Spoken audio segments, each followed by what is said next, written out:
do you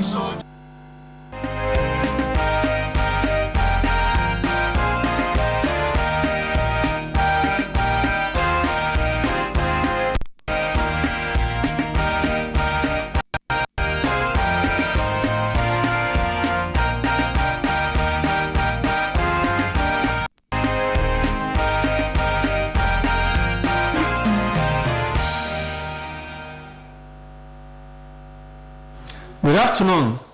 I am Adebare Ejimakinde, the Midday News.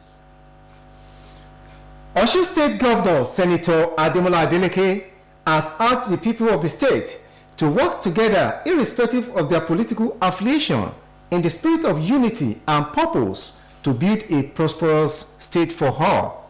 Governor Adeleke made the remark in his speech to mark the 33rd celebration of the creation of Osun State. He noted that the journey ahead demonstrates resilience, innovation, and commitment, adding that people of the state should embrace the values of hard work, integrity, and dedication to ensure that the Osun of tomorrow is greater than today. He reiterated his commitment in leading the charge with transparency, dedication, and accountability, calling on the stakeholders and people of the state to continue to play their part in the development of the state. The Minister of Finance and Coordinating Minister of the Economy, Mr. Wale Edun, has reaffirmed the federal government's commitment to local economic development and agricultural resilience. The minister spoke during his visit to Kebbi State on the efforts by the President Bola Tinubu administration to reinforce economic partnership and tackle the challenges posed by natural disasters, including floods.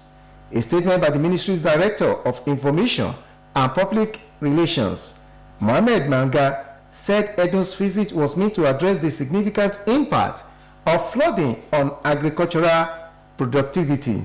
The minister restated President Tinubu's unwavering dedication to fortifying local economies and addressing the pressing issues caused by natural disasters. Mr. Edun emphasized the proactive measures the federal government are taking, especially those facilitated through the National Economic Council. He lauded the resilience of the local community and underscored President Tinubu's dedication to improving security and boosting the productive capacity across the Northwest. The federal government has vowed to shut down filling stations that is caught dispensing PMS at exorbitant rates. The Nigerian Midstream and Downstream Petroleum Regulatory Authority made the vow in Abuja in an interview with newsmen against the backdrop of some independent marketers selling the product between 900 naira and 1,000 naira in some part of the country, noting that it was not in the interest of Nigerians for marketers to profiteer in the sales of PMS. The spokesperson of the NMDPRA, George Ene-Ita, argued that the petrol price reports that the regulator gets from its officials at the depots were different. Mr. Ene-Ita said any filling station outlets selling above the pump price will be brought to book if apprehended, adding that there is no way the agency could reconcile the high cost of petrol sold by independent marketers. He warned marketers involved in profiteering to desist from the act, stressing that the agency would not fold its hands and allow operators to cheat Nigerians.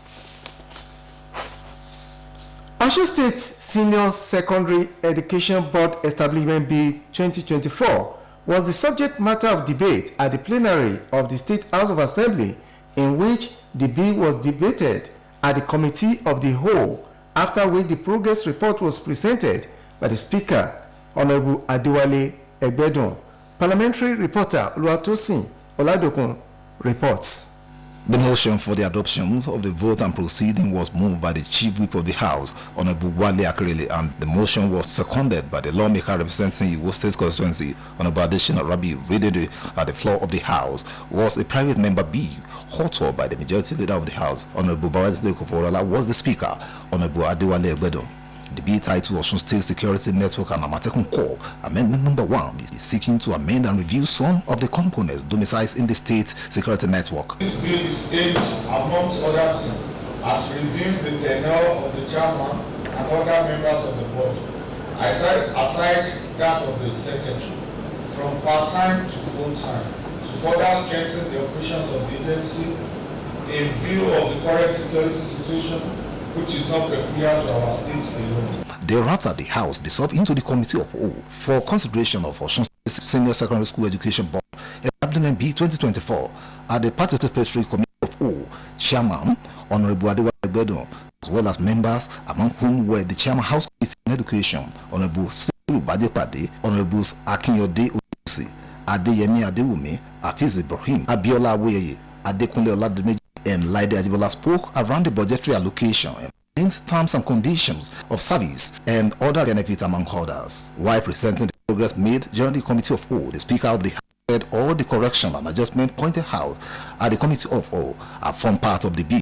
The bill under the consideration, which will be passed into law in the number of legislative sitting day, is an executive bill.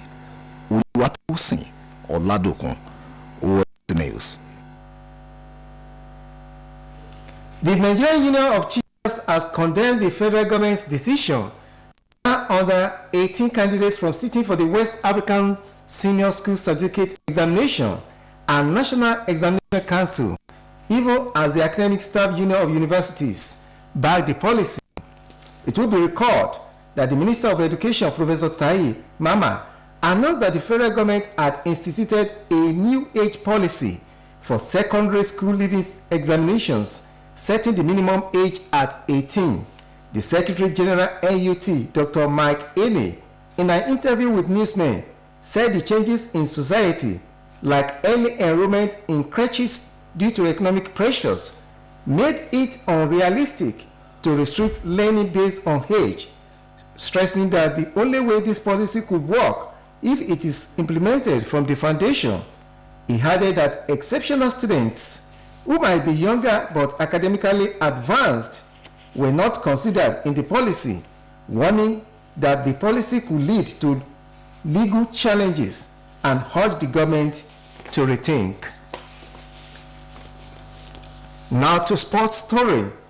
The Nigerian Football Federation has announced the appointment of a German tactician, Bruno Labbadia, as the new Super Eagles coach. Labbadia's appointment was disclosed in the early hours of today in a tweet via the NFF's X handle. According to the statement, the NFF Executive Committee approved the recommendation of its Technical and Development Subcommittee to appoint Mr. Bruno Labbadia as the head coach of the Super Eagles. The Federation's General Secretary, Dr. Mohamed Sanusi, said Labbadia becomes the 37th head coach of the Super Eagles after the resignation of former coach Finidi George, who was unveiled as the Eagles coach in May this year. However, his failure to secure convincing wins in two crucial games in charge saw the team rooted to 5th place with 3 points in Group C in the 2026 World Cup qualifiers. With Labbadia's appointment, the 3-time African champions will seek to boost their chances of qualification. The Eagles will commence their African Cup of Nations qualifiers against Benin Republic next month, and 3 days later will slug it out against Rwanda. Moving ahead now to foreign story. At least 60 people have been killed after a dam burst because of heavy rainfall in war-torn Sudan. According to reports, search operations are currently underway, but there are fears that the death toll could be even higher. The Abat Dam has a capacity of 25 million cubic meters and is the main source of drinking water for the coastal city of Port Sudan, where the military government is based. Meanwhile, after being ravaged by 16 months of civil war, the country is now experiencing torrential rains and floods that have killed dozens and forced tens of thousands from their homes. Director of the Red Sea States Water Authority, Umar Isa Tai, told newsmen that the flooding had wiped out the entire area, stressing that the collapse of the dam is one of the worst incidents that has washed away farms and villages in the downstream. A local resident, Ali Iza, told the newsmen that people had been stuck in several cars as they tried to get them out of those cars, but they couldn't. Reports also say that the heavy rainfall has also damaged a major fiber optic cable in the country, causing a communication outage in many parts of the country for the second day in a row. Still on the foreign story, Japan has accused a Chinese spy plane of breaching its airspace in what would be the first known instance of such a direct violation. Japan scrambled fighter jets after a Y-9 surveillance plane violated the territorial airspace of Danjo. Japan's chief cabinet secretary, Hayashi Yoshimasa, called the breach an utterly unacceptable and summoned a Chinese embassy official in Tokyo in protest. The incident comes as tensions rise in the region, where China competes for influence against the US and its allies, including Japan. Japanese authorities issued a notifications and warnings to the Chinese aircraft during incursion, noting that no weapons such as flare guns were used. The Japanese government said it had contacted Beijing through diplomatic channels to lodge a strong protest over the incursion and demand the prevention of such breaches in the future.